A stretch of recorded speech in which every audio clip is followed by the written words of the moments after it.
Hari ini genap 1 tahun saya galbay di aplikasi-aplikasi ini. Total 20 jutaan terakhir ngitung. Nggak tahu kalau sekarang udah jadi berapa sama bunganya. Soalnya aplikasinya sudah saya hapus semua. Salam galbay rekan-rekan. Isi cash ada kami, aku laku Kredivo Shopee. Pinjol-pinjol besar semua. Oke. Ada lagi sudah mau setahun galbay uang Mi 7 juta, Julo 4,5, isi cash 6 juta, HCI 20 juta, aku laku Dacil 12 juta, aku laku Payletternya 6 juta, akun istri 4 juta, Kredivo 3, pinjam U1, pinjam duit 1, cairin 1. Ya, ada lagi galbay setahun tiba-tiba tagihan jadi nol semua di Shopee ya. Ada juga udah setahun lebih tak biarkan orang dipikiri alias bomat bodoh amat. Telepon gak diangkat, WA juga gak pernah dibaca. Lama-lama DC bosen sendiri, datang ke rumah pun gak ada sampai sekarang. Hutangnya 7.500.000. Ada lagi galbay Kredivo hampir setahun malah ditawari kerjaan sama Kredivo. Wak, apakah ini sebuah konspirasi ya? Macem-macem rupanya. Oke. Peduli Saiton mau ada DC atau enggak, sekali galbay tetap galbay. Lalu ada lagi galbay aku laku dana cicil pinjaman 10 juta 9 kali angsuran baru dibayar 1 kali. Lalu galbay dah setahun kok enggak ada DC datang sih, heran padahal tagihan gede loh. Jadi galbay gagal bayar di pinjol itu makin lama makin sepele. Itu sifat dari galbay ya. Sifat dari galbay itu makin lama makin sepele. Oke, kita butuh waktu untuk menyadari kalau pinjaman online itu lemah.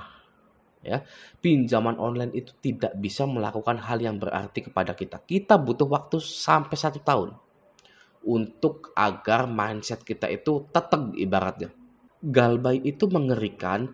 Seminggu sebelum jatuh tempo, di hari H galbaynya sampai 1 tahun. Jadi semakin baru seseorang itu galbay, tingkat stresnya makin tinggi ya, karena sifat dari galbay itu tadi makin lama makin sepele ya. Anda tadi sudah lihat beberapa kesaksian dari orang-orang yang sudah galbay, padahal galbay HCI 20 juta, galbay Shopee 10 juta dan lain-lain gitu ya. Setelah 1 tahun biasa-biasa saja ternyata ya. Jadi kita wajib gaungkan keberanian gagal bayar pinjaman online di Indonesia. Target kita adalah memperbanyak berita yang judulnya pinjol A bangkrut, pinjol B dicabut izinnya, gagal bayar meningkat.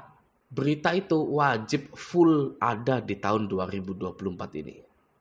Ya, yang terbaru katanya Finmas itu sudah resmi tutup katanya gitu. Kita belum tahu ya, tapi memang sudah tidak ada aplikasinya Finmas itu. Saya ingin menunjukkan kepada Anda tentang gagal bayar nasional. Ya, lihat ini. Ini adalah bukti bahwa Anda tidak sendirian. Ketika Anda malam-malam menangis karena tidak ada satupun yang bisa menolong Anda dari jeratan pinjol ini, di waktu yang sama banyak juga yang mengalami hal seperti Anda. Namun mereka bangkit ya, karena hidup mereka tidak harus berhenti hanya karena pinjol. Mereka bersatu. Oke? Ingat bahwa masih banyak yang lebih parah daripada Anda semua di sini ya. Anda hanya perlu menerima resiko yang akan terjadi ya. Menerima resiko dengan ikhlas. Oke? Apa saja resikonya? Kondar dihubungi, sebar data atau dipecat ya. Nah, itu adalah resiko-resiko kecil yang solusinya pun sudah ada. Ya. Saya ulang ya. Kondar dihubungi, sebar data, dipecat, itu adalah resiko kecil yang solusinya pun sudah ada. Oke, berarti resiko tersebut bukan resiko besar dalam hidup Anda. Ya, contoh Anda batuk pilek, ya, ada solusinya yaitu minum obat. Dokter akan biasa saja. Ya, Anda dikasih obat nanti juga sembuh, karena dokter tahu itu resiko kecil dan sudah ditemukan obatnya atau solusinya. Misal Anda dipecat. Fix gitu ya, Anda dipecat karena pinjol menghubungi ke kantor gitu ya. Ya Anda cari kerja lagi. Ya. Cari kerja zaman sekarang itu gampang ya daripada zaman dulu. Ya. Jadi barista di kafe ya, kerja di mall-mall besar gitu kan banyak gitu. Andanya saja yang mungkin buta ya, dan enggan untuk membuka mata Anda. Anda sudah dipecat, ya kan? Misalkan Anda sudah dipecat, saatnya ambil semua limit pinjol Anda galbaikan, ya. Ambil semua, kuras semua. Misalkan Anda sudah dipecat, Anda kuras pinjol Anda, ya, semuanya, ya, Anda galbaikan, ya. Iya, Anda galbaikan. Anda sudah dipecat, apalagi yang ditakutkan? Semua orang udah pada tahu, ya kan? Bahkan harusnya Anda ajukan pinjol-pinjol lagi yang banyak dan galbaikan. Lalu Anda cari kerja yang lain, gitu kan. Uang itu, ya, uang yang Anda minjol itu untuk Anda bertahan. Anda berhemat, ya, sampai Anda punya pekerjaan. Nggak lama kok, ya, paling 2 bulan terus Anda bisa keterima kerja lagi. Asal nggak usah pilih-pilih dulu lah pekerjaannya, yang ada ya sudah, gitu kan. Oke.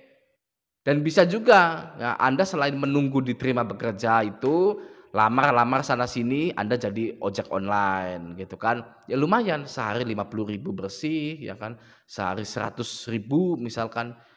Anda itu harus punya seni bertahan hidup gitu loh.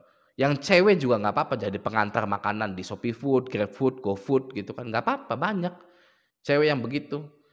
Waktu saya masih di Jakarta, ya, di ibu kota itu kan banyak cewek-cewek yang jadi apa, GrabFood, GoFood, dan saya salut, ya. Kita semua maunya hidup itu lempeng-lempeng saja, ya, lurus-lurus saja, tidak ada masalah. Tapi hidup mengantarkan kita pada masalah, ya. Beloknya itu ke masalah, kita pengennya lurus malah dibelokkan ke masalah, ya kan. Yang mana artinya kita harus punya skill bertahan hidup, oke?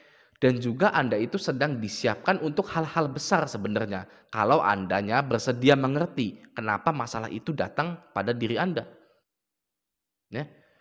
Anda setiap berdoa kepada Tuhan ingin disukseskan, ingin dijadikan kaya raya, lebih terhormat dan lain-lain. Tuhan itu mendengarkan itu, ya, mendengar doa Anda. Lalu Anda diberi jalan untuk sukses dengan cara yang tidak masuk di logika, ya. Anda sering kan dengar cara Tuhan itu tidak masuk di akal. Iya, gitu kan. Gimana bisa galbai pinjol jadi sukses? Gimana bisa dipecat dari kerjaan malah jadi sukses? Ya. Anda pernah dengar orang dipecat dari kantor tapi malah jadi sukses?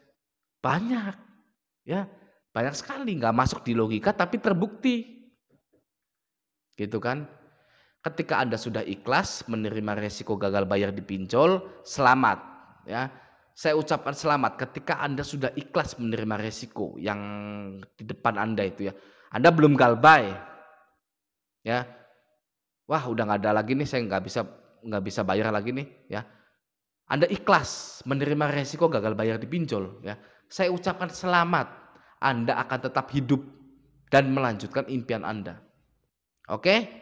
Nah, bagi yang masih mempertahankan pinjolnya dan sudah stres frustasi, ya, kapan Anda harus berhenti mempertahankan dan berhenti membayar pinjol Anda? Ya, ketika Anda sudah berpikir untuk menggadaikan barang-barang Anda, menggadaikan BPKB motor, menjual barang-barang Anda, merusak hubungan dengan pasangan dan keluarga, dan mengabaikan harga diri Anda untuk pinjam uang ke teman, apalagi teman yang tidak dekat, ya. Teman yang tidak dekat, jauh, ya, lost kontak, lalu tiba-tiba Anda menghubungi via sosial media, DM, ya, seperti DM Instagram, DM Facebook, hanya untuk bayar pinjaman online. Itu tandanya Anda harus galbay, ya. Itu patokan resmi, ya, dalam perpinjolan. Oke. Jadi jika Anda, ya, sudah harus mengabaikan harga diri Anda, pinjam uang ke teman melalui sosial media, ya, Anda galbaikan mulai dari sekarang. Ya, Anda galbaikan karena itu sudah tidak sehat, ya. Pemasukan Anda sudah tidak bisa menopang pinjol Anda, ya. Anda perlu pinjam sana sini, itu sudah tidak sehat. Oke, ya. Pinjam uang ke pinjol, lalu galbay, lalu tidak bisa bayar, tidak merusak hubungan emosional Anda dengan siapapun, ya. Tapi pinjam uang ke teman bisa merusak hubungan Anda, ya. Teman itu bukan tempat untuk pinjam uang. Oke, kenapa? Karena mereka bukan rentenir. Mereka bukan leasing, mereka bukan bank, mereka bukan koperasi yang selalu ada uang untuk dipinjam-pinjamkan, ya. Bank, leasing, koperasi saja belum tentu mau ngasih Anda dana pinjaman, ya kan? Teman itu sama dengan Anda, sedang struggle dalam hidupnya, sedang berjuang dalam hidupnya, ya. Mereka juga sama dengan Anda, punya impian, punya istri yang harus selalu diberikan uang agar tidak marah-marah, ya. Oke, semoga video ini membantu. Sampai jumpa di video selanjutnya.